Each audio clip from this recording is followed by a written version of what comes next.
Is that better? Yeah, a little better.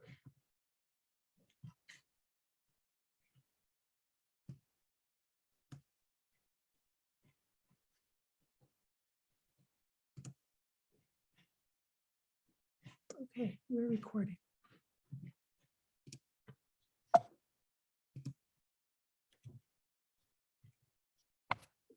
We're recording that. Welcome. Thank you for coming. My name is Beth Flynn, and I'd like to introduce the new struggle for voting rights, how 2018 was pivotal for Michigan voters, coordinated by the Voting Rights Advocates, and that's Bill Binrock, Beth Flynn, and Horst Schmidt. Co-sponsored by the Keweenaw Unitarian Universalist Fellowship and the League of Women Voters of the Copper Country. And now I'd like to introduce our speaker, Faith Morrison, who is a professor emerita from Michigan Tech, from the Department of Chemical Engineering. And she is a longstanding member of the League of Women Voters. And in early February, she presented Who Gets to Vote? A History of Voting Rights in early, sponsored by the Carnegie Museum and probably the League as well. Yes, Thank you for agreeing to speak, please. thank you, Beth. So thank you, everybody, and thank you for the patience with our technological attempts here. We're doing a hybrid meeting, a little bit flying by the seat of our pants. So if you have any questions or comments about the technology, please put that into the chat, and Horst will hopefully see that and wave me down in case there's trouble. And then also, if you have any questions for the end of the presentation, please put those in the chat, and I will endeavor to answer them. So welcome. So this, I was very pleased to be asked to speak on this topic for the voting rights advocates folks, because this business of voting rights in Michigan is coming up really quickly to us in the form of a lot of ballot petitions that have been that are circulating. So I wanted also to become informed about this subject. So I was quite willing to take this on. Let's ask our listeners if they can hear us. Can you indicate, can you hear us? Bill, can you hear us? Just wave. Yes, we do. However, remember you need to speak towards the computer that has the microphone. Right, will do. So when you turn your back, it goes softer. Does it? Okay, is it, but it's good when I'm like this, is it? It's good when you're like that. Okay, well then I'm gonna point myself this way. Thank you very much. All right, so as Beth said, this is co-sponsored by the League of Women Voters of the Copper Country, and we're a 60-year-old organization. And the League of Women Voters itself is 100 and some years old, founded in 1920 when women achieved for themselves the right to vote. So I am on the board of the local league, and that's one of my strong interests. So I want to frame this discussion in terms of the democratic system of government, because when we're asking ourselves what should be the rules for voting and what should be the organization of government, we have to start at the beginning, because those were the questions of the founders of the republic. We have to find out what the answers were chosen to be. So we have a democratic system of government, and the power is exercised by the people through elections. And the thing about elections is that there's also kind of a psychological part to it, because they have to be seen as free and fair, or they won't have the support of the public. So the integrity of a democratic government rests on the degree to which the elections are free and fair. And so our topic today is a discussion of the recent and not so recent efforts to influence election outcomes in Michigan. And it's a big topic, and I have to say, from the dry run that I did today, that there's a lot of information, and it can be rather confusing.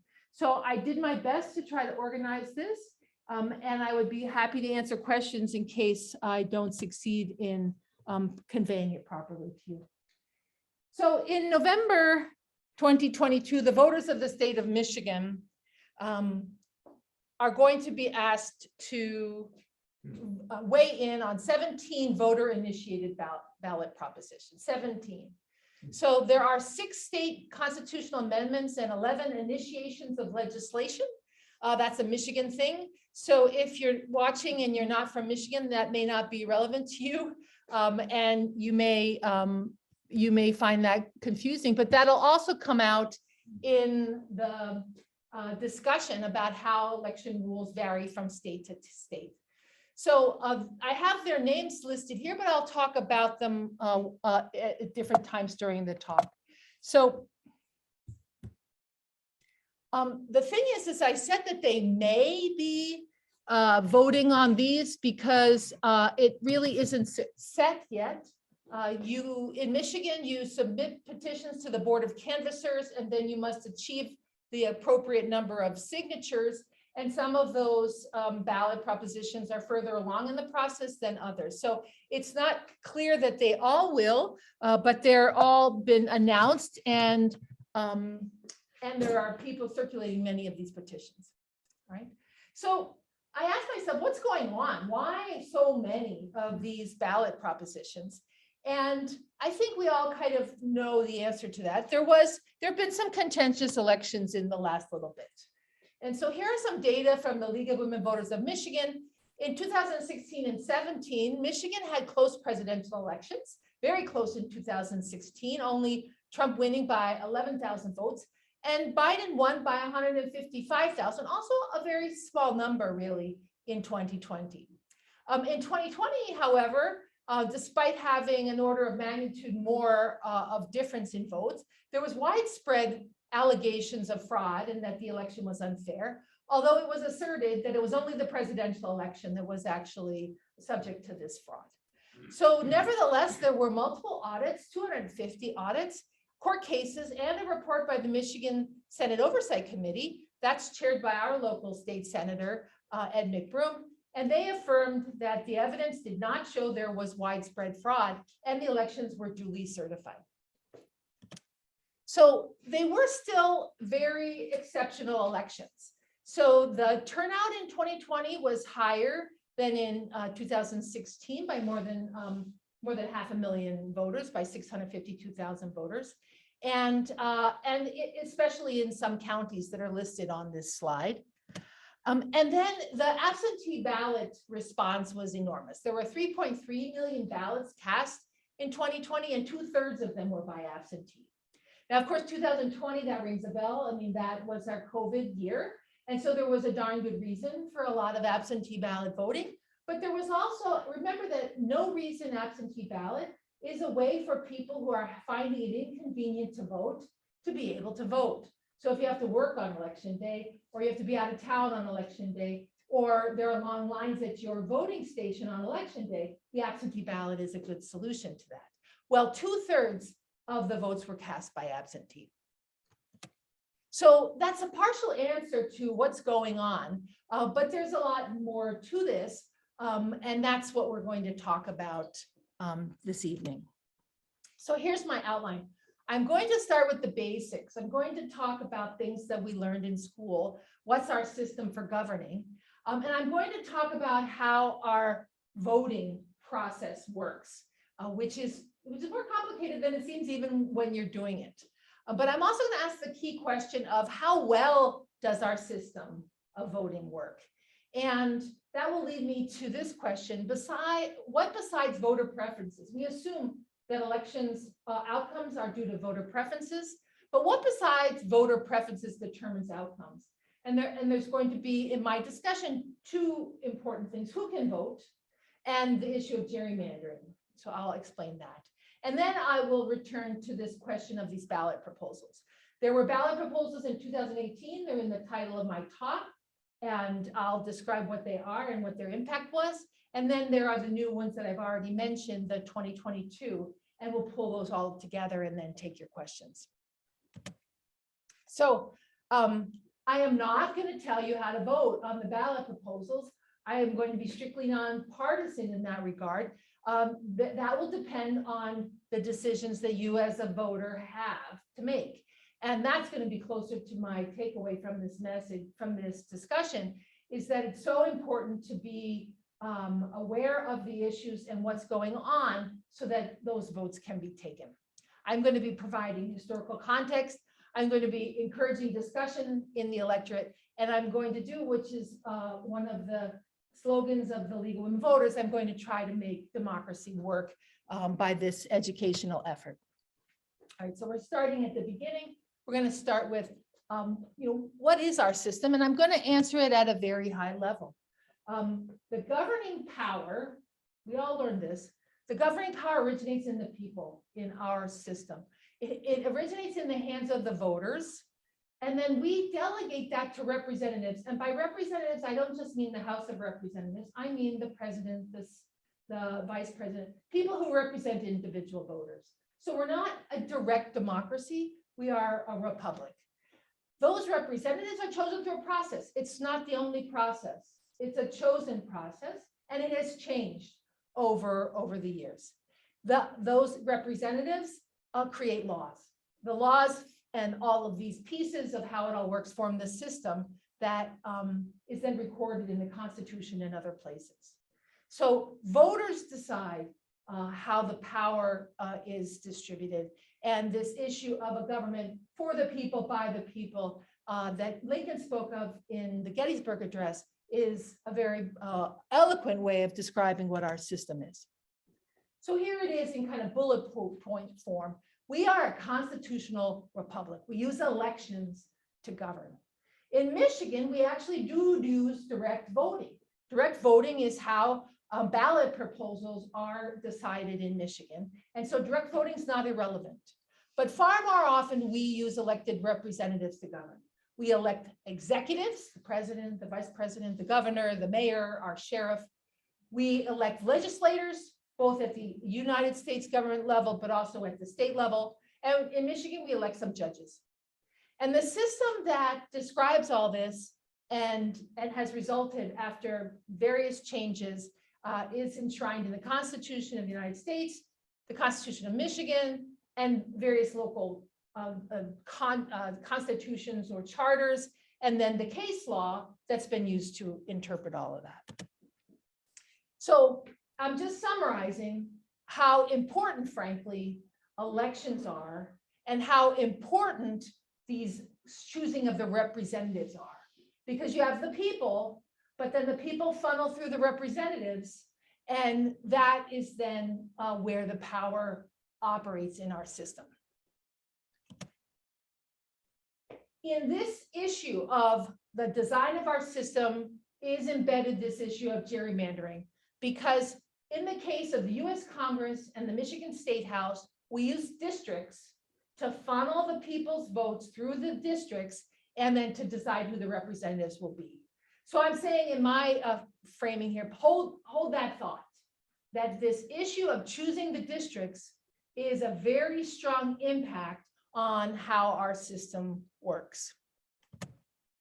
So in addition to the structure making an impact on how our system works, and you see how the word elect elections appears so many times in that description I gave, the question is, how does voting work? Because that doesn't just happen organically in the only way one votes. It's also a system, and it's also governed by things that have been changed many times over the several centuries. So I'm going to break how voting works down into voting rights and election rules. So voting rights are a set of protections designed to provide and ensure the opportunity to vote. Not everybody gets to vote. People who are not American citizens cannot vote. And then there are other concerns.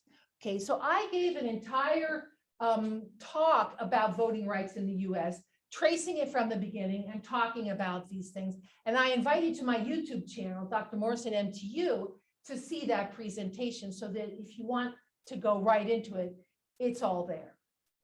In 1790, the people who got to vote were free white persons, and person was understood to be men at the time. And so in addition to being a free white person, you had to have a certain amount of gravitas in the form of property, of wealth. And in some states, you had to have a certain religion, or you couldn't be of a certain religion.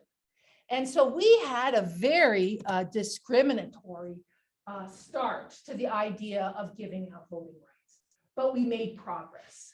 So those without wealth were admitted to the electorate by 1856. Every state had removed those kinds of requirements. The 15th Amendment gave the right to vote and made illegal discriminating based on race or color or previous condition of servitude. By 1920, the 19th Amendment said that we can't discriminate on the basis of sex. And then Indigenous people have the right to vote because the concept of Indigenous people as not part of our society had been erased by the passing of the Indian Citizenship Act of 1924, and then subsequently by acts of the various states up to the 1950s to eliminate the discriminatory laws that were preventing Indigenous people from voting. Okay, so voting rights was a hard-fought, decades-long process of expanding to those of us in this room and on Zoom, because we can't take for granted that any of us would have had the right to vote under the rules of 1790. It was very, very restrictive. Now, in addition to who gets to vote, there's like, what are the rules for voting? And I'm calling that the election rules, a set of laws. And whose laws are they? Well, they're actually all over the place. So there are rules for conducting elections in the Constitution, in federal law, in state law, and of course, the interpretations of those laws by the judiciary. This has got a lot of words on it. There's a lot of details here. I want to just highlight for you that the Constitution concerns itself with electing the president and the vice president, and the issue of the districts being formed, and then that there would be elections and that they would be timed in a way to make sense, so that the election timing is governed by the Constitution. But the 10th Amendment to the Constitution, part of the Bill of Rights, says that powers not delegated to the United States by the Constitution nor prohibited are reserved to the states. So everything that wasn't specified in the Constitution is up to the states. So that's the takeaway. The rules for elections within some very broad statements about the top federal posts and the structure of the federal government, it's up to the states. Now, there can also be, because the Constitution brings us the Congress and Congress can pass laws, there can be laws also that govern elections. And that's the kind of structure that we have now.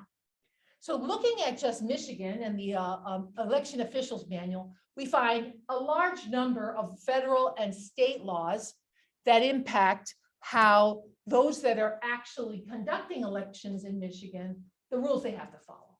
So I've organized them just by category, since none of us wants to get a law degree through this 1 hour presentation. But at the state level, there are laws that have been passed by the state. And then there are federal laws such as the National Voter Registration Act, the Motor Voter, the Uniform Overseas Citizens Act, et cetera. And then there are judicial opinions that have been very impactful. Okay? So it is a very complicated set of issues. So to summarize those, just the takeaway so that we can get moving with our conversation is that the rules for voting are, there's a framework at the federal level, and there are some rules and there are some laws when the federal government has taken action, but when they haven't taken action, it's all set by state laws. So this is another place where I'm going to say, hold this thought for a minute, because notice that there's a lot left up to the states. And the history is that the states have not always been fair-minded in how they pass those laws. In fact, there's been almost a century, and in fact, a century plus bit of evidence of discouraging voting through the use of the power that the states have to make election laws. So we're going to hold that thought and come back to it. You'll see those again. So I said we would start with the basics, and here we are. These are the basics. You've seen these 2 slides before. What is the system and how does voting work? So we've brought back to our minds what our civics instructors taught us all those many years ago. So we've looked at the basics. So how's it working? How's it going? All right. So how well does our system, including voting, which is a bedrock of our system, how does it work? Well, this is the Pew Trust's survey of public trust in government. And it goes back to 1958. And it starts up at 77% under Johnson. 77% of Americans answering the public trust in government survey had trust in government. And this chart shows that it's been downhill on average ever since. So where are we now? We're at 24%. So we went from 3/4 had trust to 1/4 has trust, a complete inversion of trust. Now, I'm sure that many of us have looked closely at my slide, and we have presidents that we admire, and we're wondering how they did. It's not always Republicans, it's not always Democrats that that governed when public trust rose or fell. It fell under Republicans, it fell under Democrats. It rose under Democrats, it rose under Republicans. And so this idea of this kind of partisanship doesn't fit the model. But the piece I want to have you look at is, look how much we have lost of public trust in government. All of us have lost this. So what? I lost the slide. There it is. Remember the basics. Government of the people, by the people, for the people. The people have all the power. The people have all the power. And then we developed this system that we like. So we made up the system. And yet now apparently we don't have any trust in this. So how is it that the government is accountable to the public? Why is the public so dissatisfied? Everybody's dissatisfied. If you go to that Pew Trust, you can get it broken down by party in case that's of interest to you. But nobody trusts the government like they used to, let's say. So it must not be part of the basics. Or maybe it is. We're just not examining the basics with a critical eye. Right? What besides voter preferences determines election outcomes? So when we talked idealistically about our structure and our voting, it all seemed like very logical and that it would work. But if that were true, we would have developed a system that worked for us. So there must be something else. And that's my question. What is this something else? And we've already met two of these something else's. And those were the two things I said, hold that thought. So the redistricting issue is baked into the structure of our system, and there's an opportunity for manipulation there. And then the discriminatory practices that there's plenty of evidence is on the minds of many people who want power. That is another. But there are also more general concerns about making it difficult to vote, either deliberately or accidentally. Are people stealing votes is something that comes to people's minds when they're not happy. Have there been illegal things going on? And what other general issues? So let's talk about all of these things.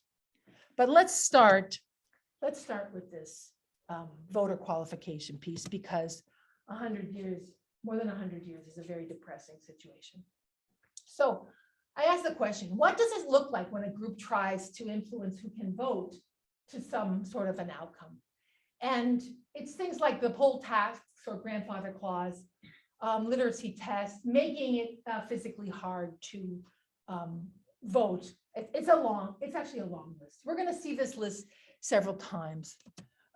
But those first several are really a part of a 100-year history of discrimination and a very strong influencer in the system of electoral politics in America. So the Jim Crow laws are laws that came into force in the southern states primarily, but not exclusively, that created racial segregation and codified discrimination. The word Jim Crow is named after a minstrel character used to demean Black Americans. And this is a very shameful piece of American history. Okay? This system lasted for at least 100 years, and it was used to manipulate voter qualification. I had previously mentioned that I have a whole nother talk on voting rights, And even that talk wasn't long enough for me to use all my slides. And so I'm showing you my slides on this issue, which I have such a passion about. The Civil War, when the Civil War ended, 3 constitutional amendments were adopted by the United States. The 13th Amendment abolished slavery. The 14th Amendment solved the problem of, for the enslaved, were they citizens or not? And they solved it by inventing birthright citizenship. So maybe you're aware that in many countries, birthright is not how citizenship is decided. It's not that way in many European countries. It's actually an outcome of our former slave system that we chose birthright citizenship as the way of simplifying, figuring out this fact that we are now going to welcome Black men into the electorate. And then just to make sure that it was clear that the intentions of the United States of America was that Black men should be voting, we passed the 15th Amendment, which explicitly gave Black men the right to vote. Unambiguously, explicit, get the right to vote. When the centralized federal government powers left the South out of some spirit of exhaustion in the post-Civil War period, suddenly this clause that allowed the states to determine states' rights gave birth to grandfather clauses. If your grandfather hadn't voted, you can't vote. Literacy tests, which magically never worked for Black men and sometimes worked for some quite poorly literate white men. Poll taxes, let's put money into it so that we can tell people you're not eligible because of poll taxes. And then there's horrific lynching, black codes, laws that explicitly apply to Black people and not to white. Party primaries where you only admit white voters into the primaries. Primaries are not part of the Constitution. They're not an intrinsic part of our system, but the states can make up their own systems.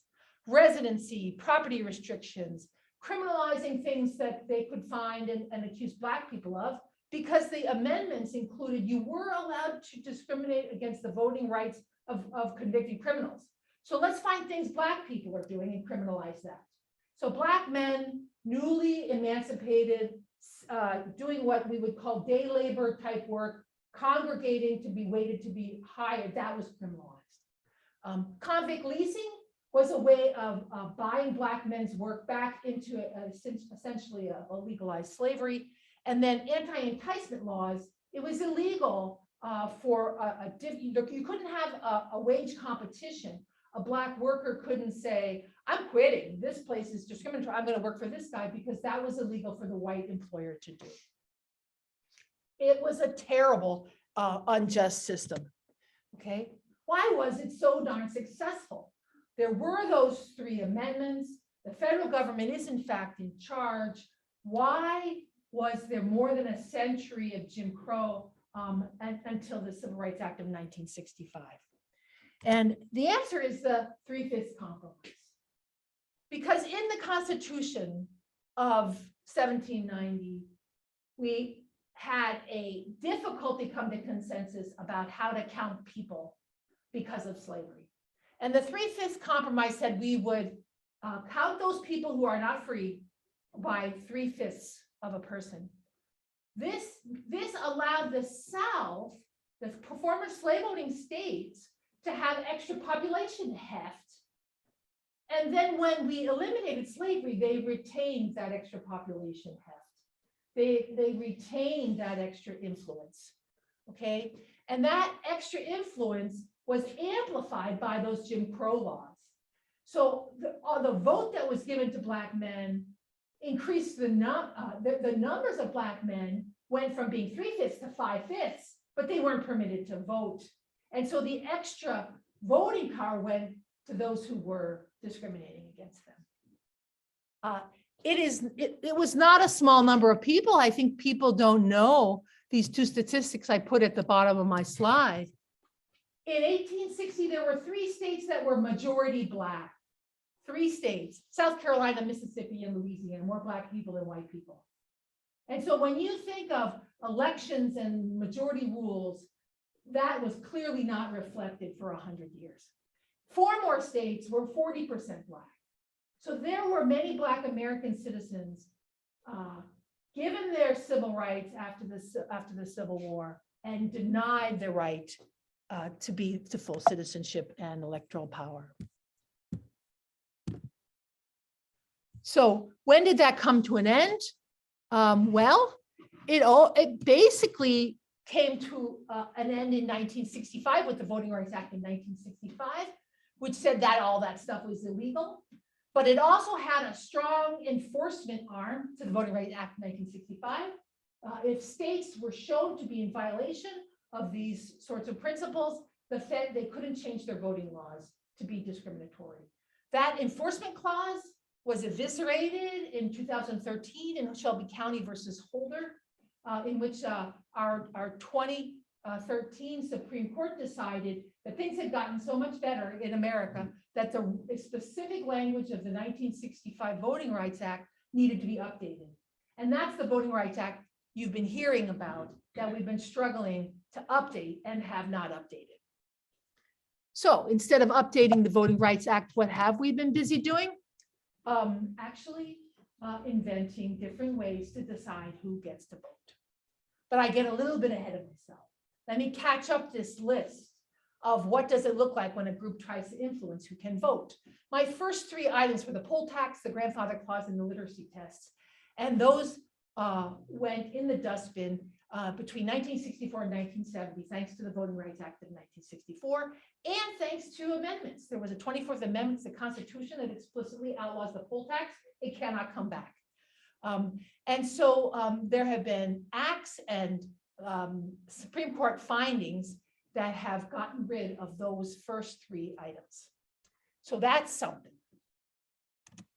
And then since 2013, unfortunately, there has been a rebirth of trying to fight, I would say, over whether or not on this list of things that you could do to make voting easier or harder, which are we going to do? We're going to make it easier, we're going to make it harder.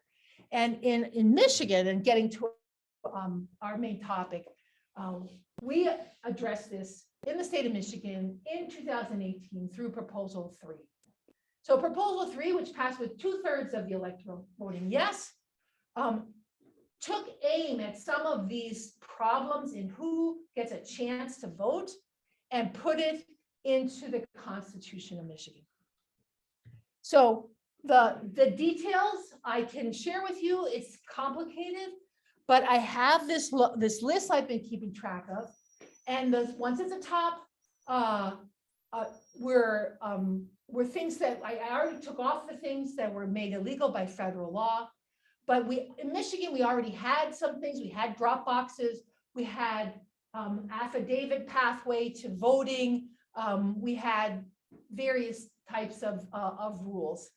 After the 2018 Prop 3, we had no reason absentee ballot. I mentioned this early in my talk, and it's one of the reasons that the number of absentee ballots went up in 2020. We also have same-day voter registration.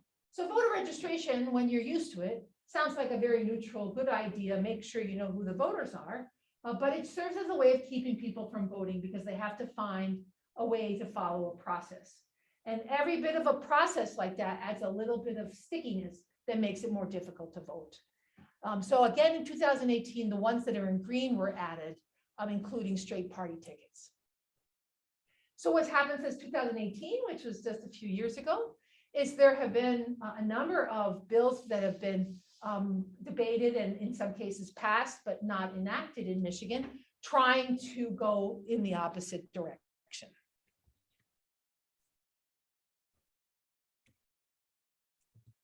So in Michigan in 2018, there was a nice step forward in making elections easier, and then followed by several years of those who wanted the power differential to go a different way of trying to find pathways to undo that.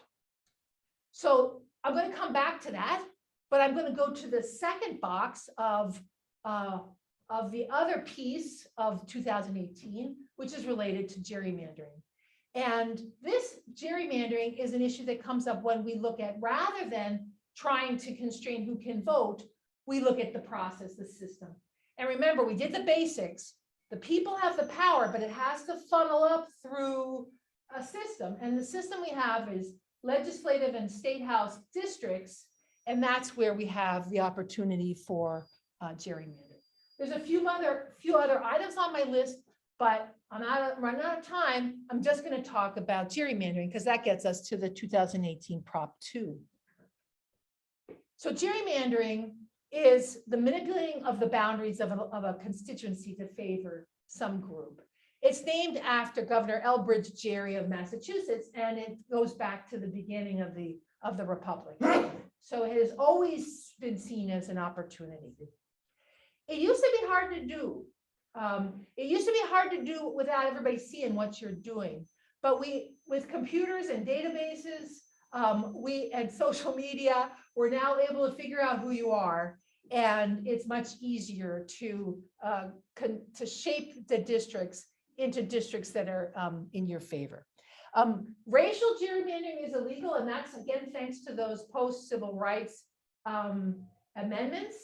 Those amendments, you cannot impinge the right to vote based on race. So if you use race as your criteria, that is still against the law, and the courts do find that. But if you simply want your party to have more seats than others, the Supreme Court has decided that they're going to throw their hands about that and say, hey, it might be fair, might be unfair. It's not our job. It's not our job to decide that. It's up to the legislative branch of government to do that. So what do we have? This is the United States with the number of House districts written on each state and how the state houses are in power. Democratic control in blue, Republican in red, split control in yellow, and independent redistricting commissions in green. Okay, so in some cases, there's no redistricting necessary since there's only one district in Wyoming and North and South Dakota and Vermont, but everywhere else there is redistricting. And you can see that this issue of the 3/5 compromise is having still a large effect in how power is distributed in the United States. But look at how the people are taking back the decision-making in the form of these green independent redistricting commissions, and Michigan is green. So Michigan is green because back in 2018, through a ballot proposition, we passed Prop 2, 61% of the electorate said, no more using the legislature to decide on the districts. We want it to be done by an independent body. So it was done in 2020 after every 10 years we have a census and we redistrict. And this is the new map. I don't know if you've taken a chance to see it, but this map is called the Chestnut map. And the Chestnut map is the new district map. We in the UP, nothing has changed for us because we're in the very largest District 1, but there are a lot of changes throughout the state of Michigan. This particular map that I chose to show this has these big black dots on it. These big black dots are the homes, the location of the homes of the current representatives to Congress. And so you can see whether or not where they're living, although it gets a little crowded in the lower left. This new map creates 3 districts that have no incumbents. 3 districts have no incumbents. Lansing, Ann Arbor, and West Michigan districts have no incumbents. But that means that there are some people who are currently in office where there are 2. And in fact, there are 4 districts with 2 incumbents. And so there's some very unhappy incumbents. Incumbency is a seating of power in the status quo. So if you're already an incumbent, people know your name because you're a member of Congress. And that has been shown by numerous studies to make there be a large amount of likelihood of reelection. So redistricting is not friendly to incumbents. And the Chestnut map, the current one that is now the law of Michigan, certainly that is true. So this Chestnut law map became law on March 26th of this year, just a few months ago. It is a bipartisan map because when we passed in 2018, the Independent Redistricting Commission, it required that at least 2 commissioners who affiliate with the major parties have to vote for it. So they can't all gang up and disenfranchise the other party. That cannot happen. You have to have at least 2, in our case, from Republican, 2 from Democrat, and 2 who don't align with any party, 2 independents. And so that's our structure, and that happened. The vote was 8-5, not unanimous. That's an awful lot to ask of something that portions out that much power, that it would be unanimous, but it's pretty darn good. And not surprisingly, lawsuits were filed immediately in hopes of striking it down. In 2020, legislation was introduced in the State House to try to overturn that Proposition 2 in 2018. It was sponsored by Beau Lefebvre from Iron Mountain, and sad to say, our own local representative, Gregory Markinen, is a co-sponsor of that. We're going to try to go back from this much improved, in my opinion, redistricting. So according to researchers who look at things like the bias that happens in gerrymandering, these maps do favor Republicans. It's not that the Democrats have taken over. The Republicans are still favored by these districts, but by several different ways of measuring this kind of bias, it's much reduced. So compared to what the Republicans did when they had the power to redistrict themselves, this is a big improvement. And so it is considered to be quite an improvement through this process. So that's a happy story, I would say. Okay, so in Michigan, we successfully implemented an independent citizens redistricting committee and got ourselves some maps that are an improvement. So it's time to restock again. And again, we started with the basics. So let's do a restocking that lets us see the long view. The Republic was established in 1789. Michigan was admitted to the Union in 1834. Black men were given the right to vote in 1870. All women, in principle, given the right to vote in 1920. But because of Jim Crow laws, Black men and women found it very difficult to vote until the Voting Rights Act of 1965. And then there's been a step back on that Voting Rights Act because of the 2013 finding of the Supreme Court.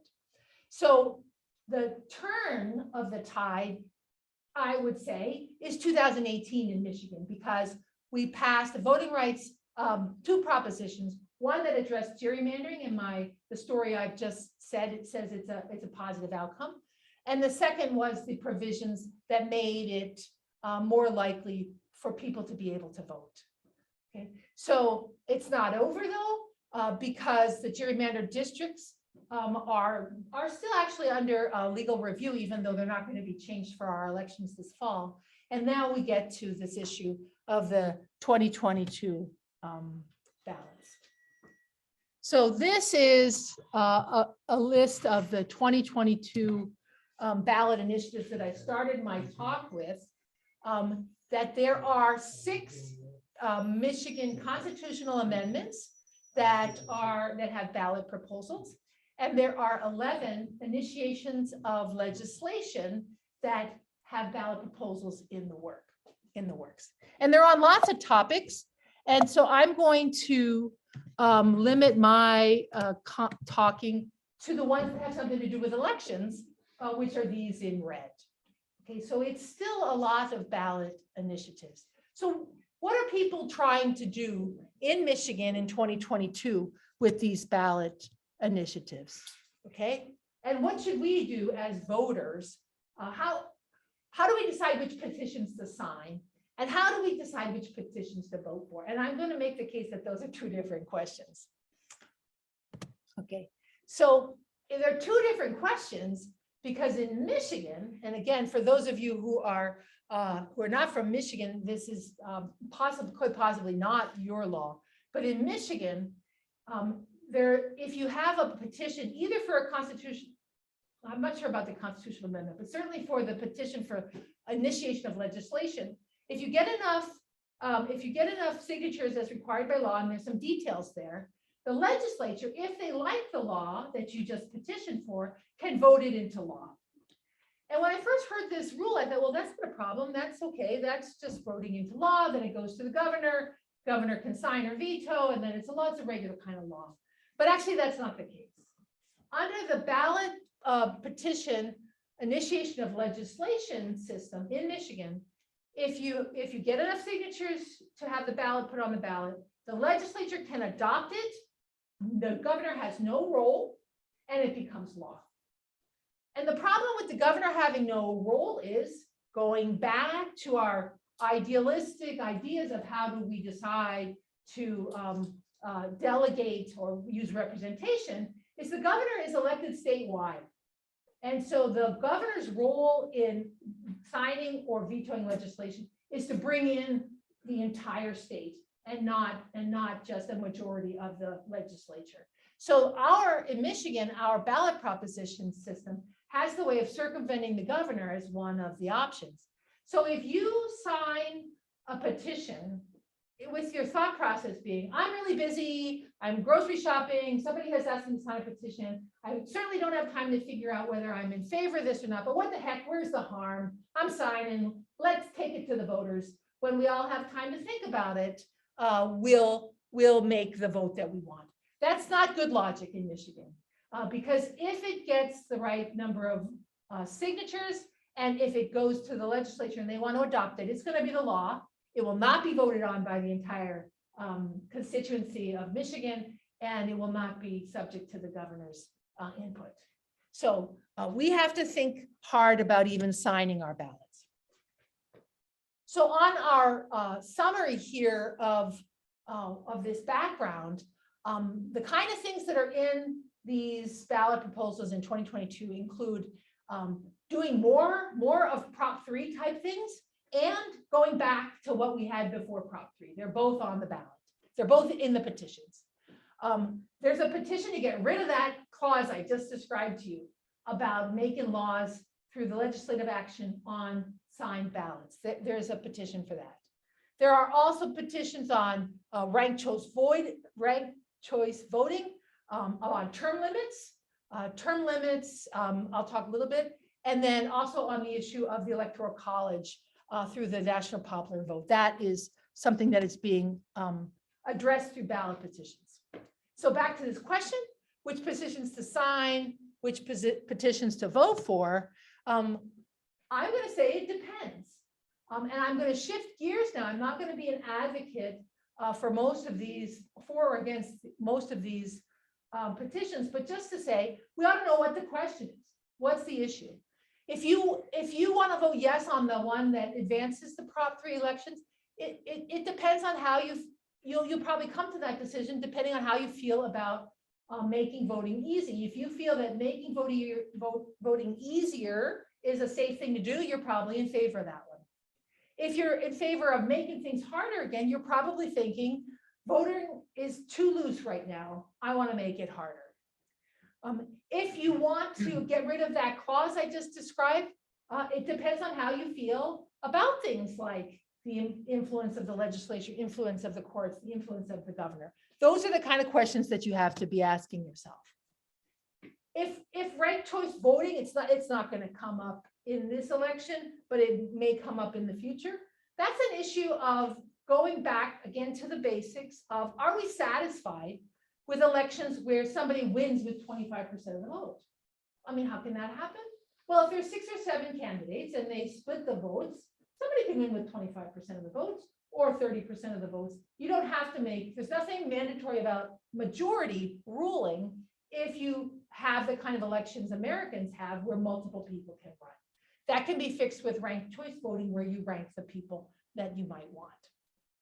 Term limits. Term limits are an interesting thing. Michigan's had it both ways, and we apparently don't like it either way. But the idea of term limits is actually in many ways anti-democratic, because if the people want somebody, the people should be allowed to have them. One person, one vote, go for it. So if you're in favor against term limits, you're probably thinking one person, one vote. If I want the same congressman for 90 years, there you go. They had to go up for a vote. There was a vote. There it is. But you may also feel more strongly about things like incumbency. And once you've got power, you can design the system to bring more power back to you. So the people who get into power can hang on to power. That's what term limits are trying to fight.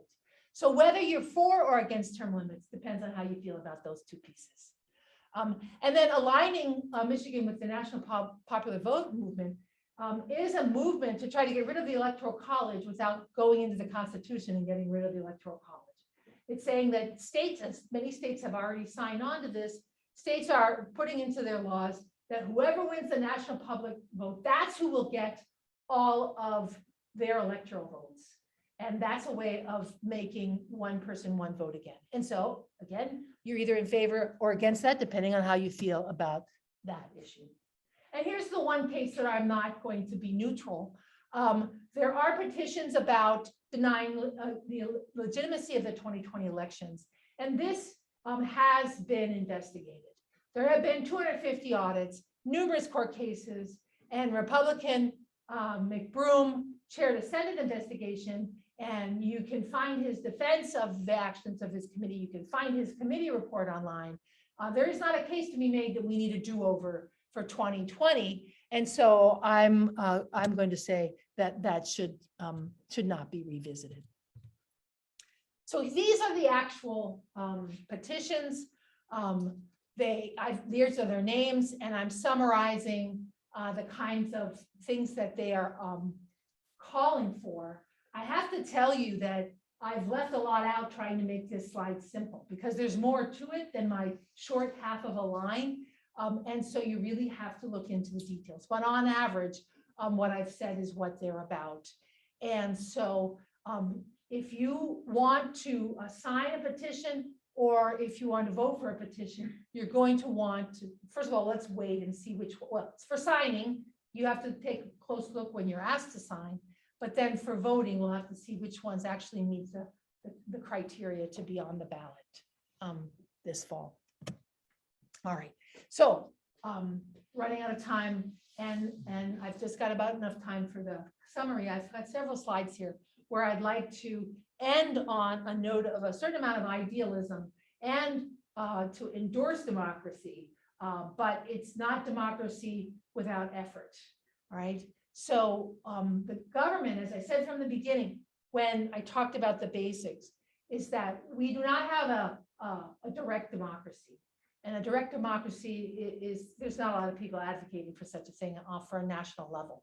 But we have what Professor George Thomas called a sober form of democracy. I thought that was a nice way of putting it.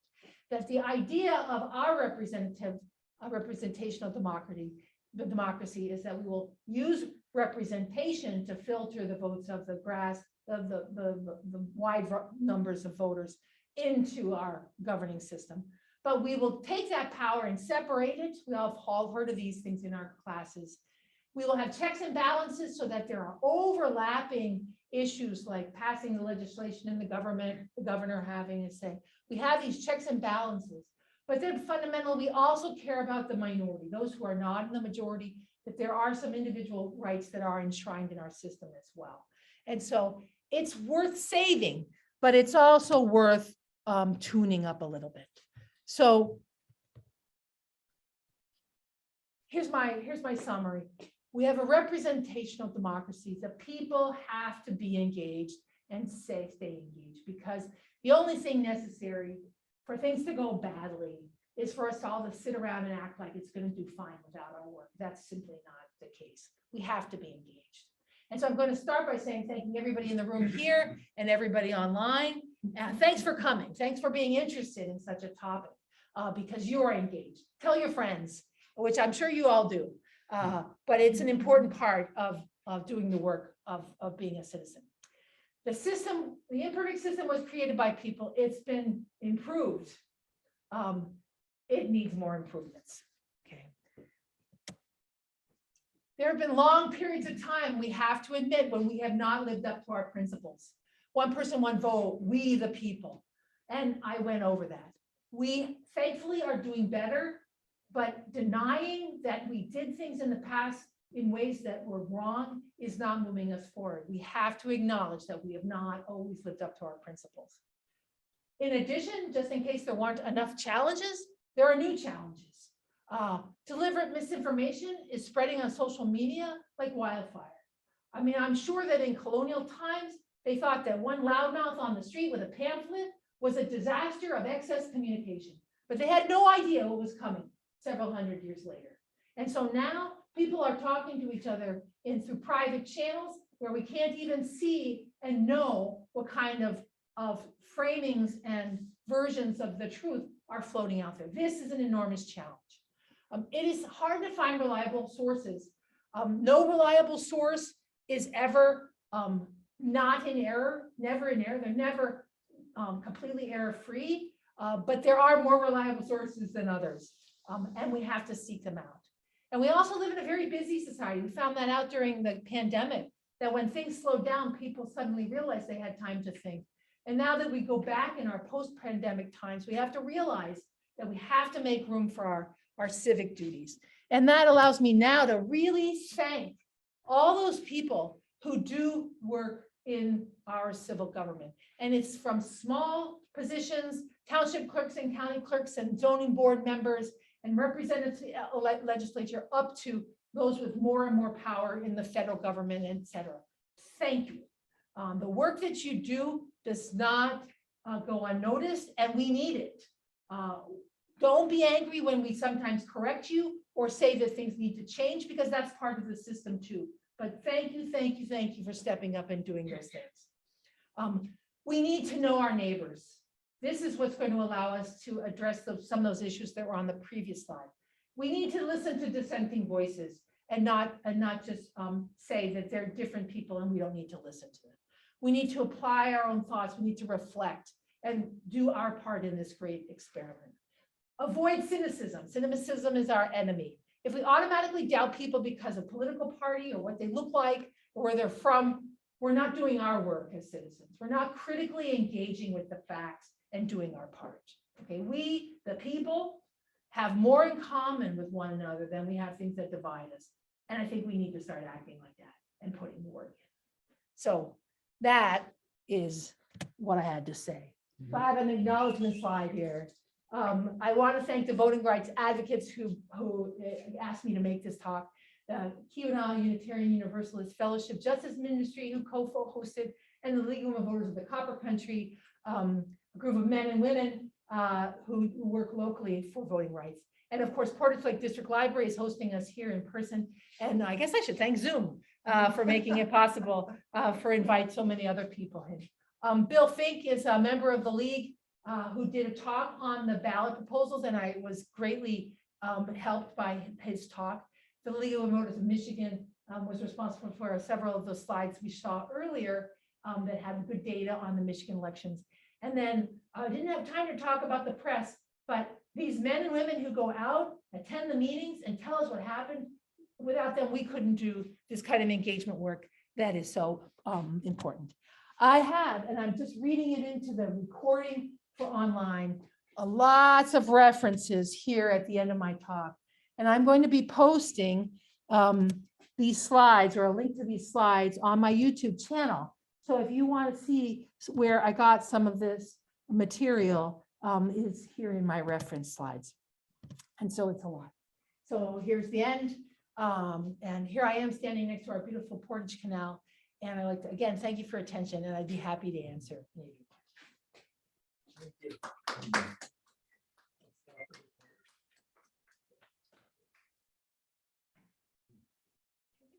You trust our slide up again? Sure. And everybody who's asking a question,